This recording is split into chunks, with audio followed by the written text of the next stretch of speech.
Usai terlibat baku tembak dengan 3 tersangka, satu diantaranya tewas di Jalan Gatot Subroto, Kampung Lalang, Deli Serdang, Sumatera Utara.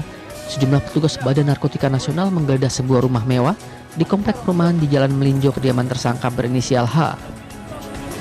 Tersangka H dan keluarganya menempati rumah ini selama 3 tahun belakangan. 1 kilo 1,8 kilo sabu. Atas nama Heri, Jalan Melinjo 3 nomor 6. Udah berapa lama dia tinggal di sini? Dia udah lama, udah beberapa tahun tinggal, tapi ini nyewa rumah di sini.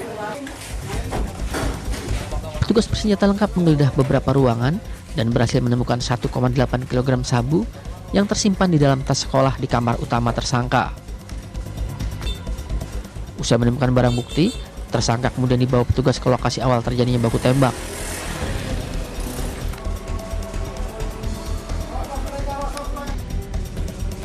Sebelumnya, Badan Narkotika Nasional menembak mati seorang gembong narkoba dengan barang bukti sabu seberat 39,8 kg di Medan, Sumatera Utara.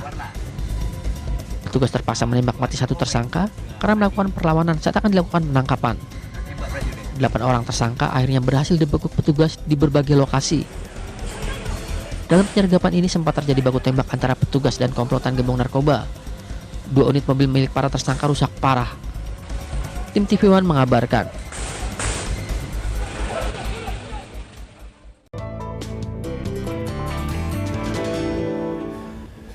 Proses seleksi calon Dewan Komisioner Otoritas Jasa Keuangan telah melalui tahap kedua. Pada tahap ini, panitia seleksi yang dipimpin oleh Menteri Keuangan Sri Mulyani meloloskan 35 nama.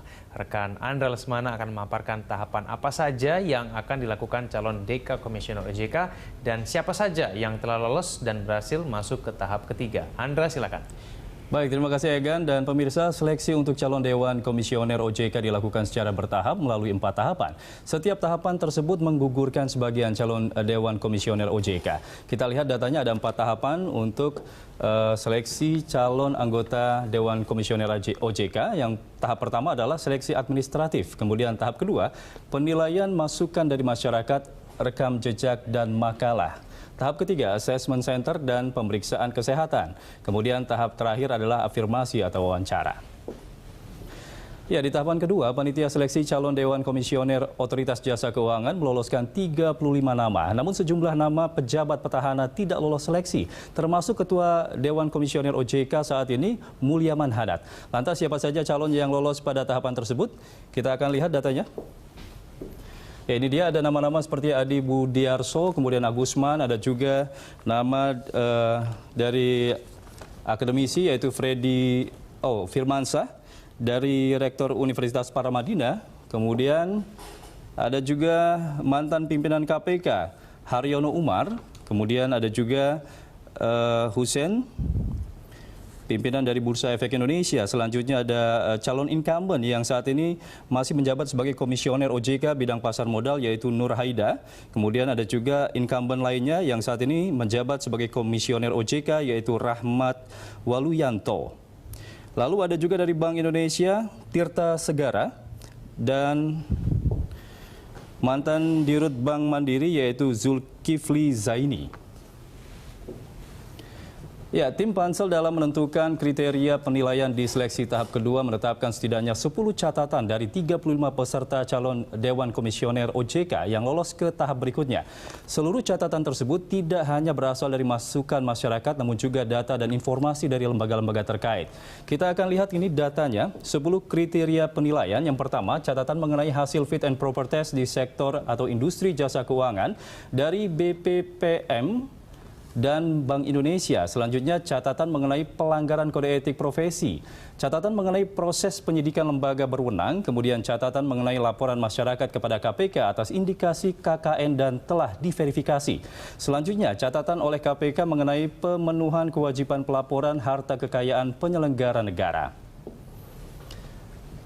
Lalu hasil analisis pusat pelaporan dan analisis transaksi keuangan, kemudian catatan mengenai daftar kredit macet, kemudian catatan mengenai pelanggaran di bidang jasa keuangan. Lalu catatan mengenai pelanggaran sesuai informasi Irjen Kementerian atau lembaga terkait, dan terakhir catatan mengenai keterkaitan peserta dengan putusan pengadilan yang telah berkekuatan hukum tetap. Ya, Egan, demikian informasi beberapa yang bisa saya sampaikan ke Anda. Silakan, kembali ke Anda. Baik, Andra, tadi Anda telah menyampaikan sejumlah nama yang telah lolos tahap kedua dan kemudian 10 catatan pansel dalam memilih calon DKOJK. Lalu bagaimana tahapan selanjutnya dalam proses seleksi calon DKOJK, Andra? Ya, baik Egan, setelah tahapan kedua selesai, calon Dewan Komisioner OJK masuk seleksi tahap ketiga yang akan mencakup assessment center dan pemeriksaan kesehatan. Para peserta yang lolos dari hasil seleksi tersebut akan kembali mengikuti seleksi tahap akhir dalam sesi wawancara dengan tim pansel. Ini dia, kita akan lihat proses seleksi calon anggota DKOJK. Yang pertama, tanggal 13 Maret 2017, dari 21 nama calon yang lolos akan diajukan ke Presiden. Kemudian tanggal 29 Maret 2017, Presiden akan menyaring hingga 14 calon untuk disampaikan ke DPR. Lalu di tanggal 29 Maret hingga 6 Juni, DPR selanjutnya akan melakukan fit and proper test. Dan terakhir di tanggal 21 Juli 2017, akan dilakukan penetapan 7 calon untuk dilantik oleh Presiden. Ya, demikian, Egan, kembali ke Anda.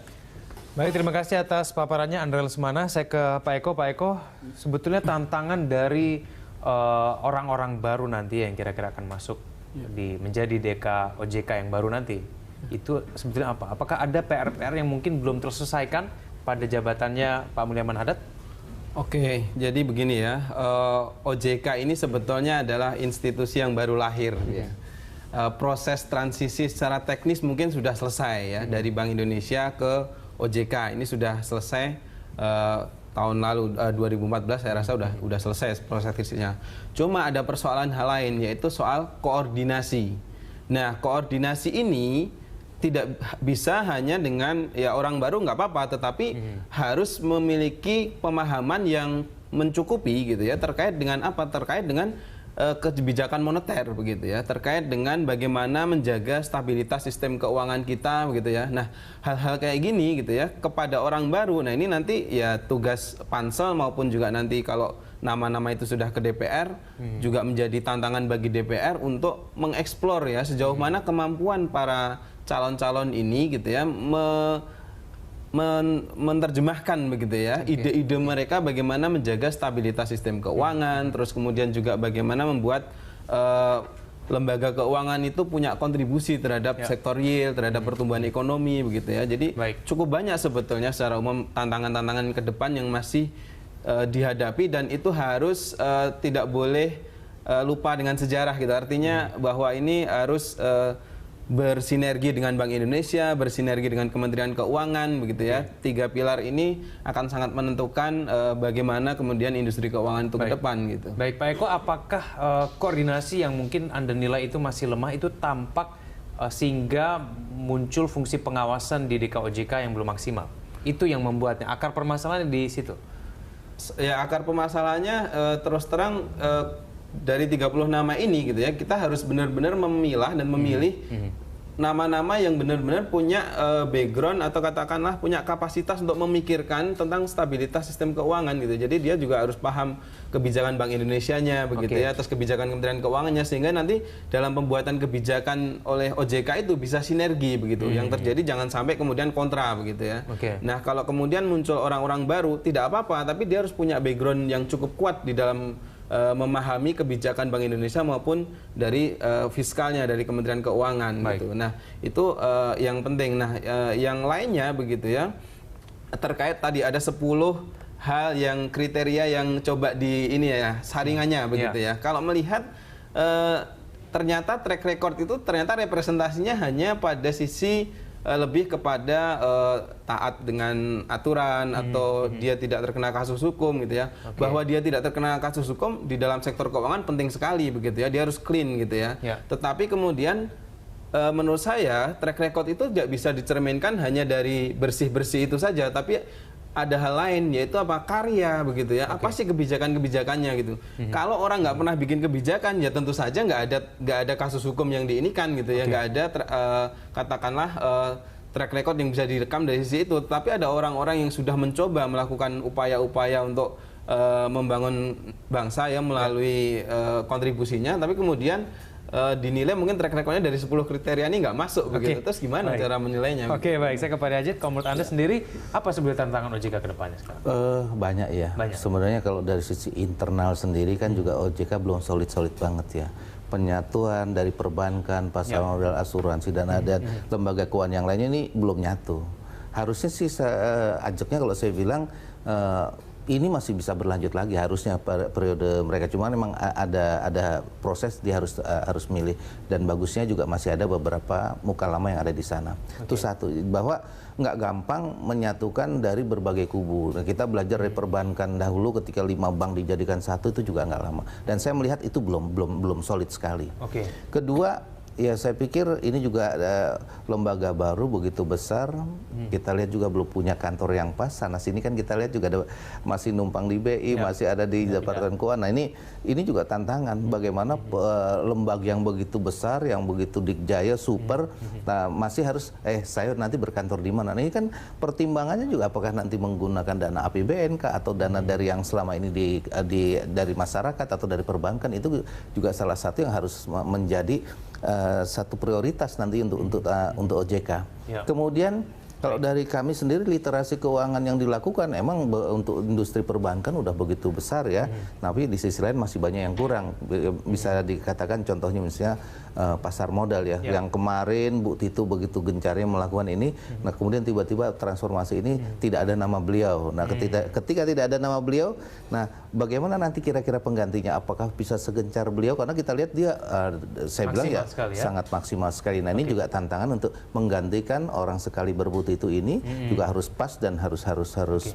Tapi kalau mengenai fungsi pengawasan sendiri, Pak Hadi Ajin, Anda menilai OJK yang mungkin saat ini masih menjabat itu sebenarnya sudah cukup baik? Pengawasan ya, ini kan kembali lagi ini lembaga besar, lembaga big power yang ini masih relatif baru, dan memang yang disorot begitu besar. Jadi nggak mungkin semuanya bisa tercover. Jadi ini memang harus secara berkesinambungan dilakukan. Jadi kalau dikatakan pengawasan ini solid banget, saya rasa masih ada bolong di sana. Tapi kalau overall kinerja OJK selama ini cukup baik. Bagus. Oke, baik. Pak Herjit, kita akan lanjutkan dulu kita di segmen selanjutnya. Pemirsa Hot Ekonomi akan segera kembali.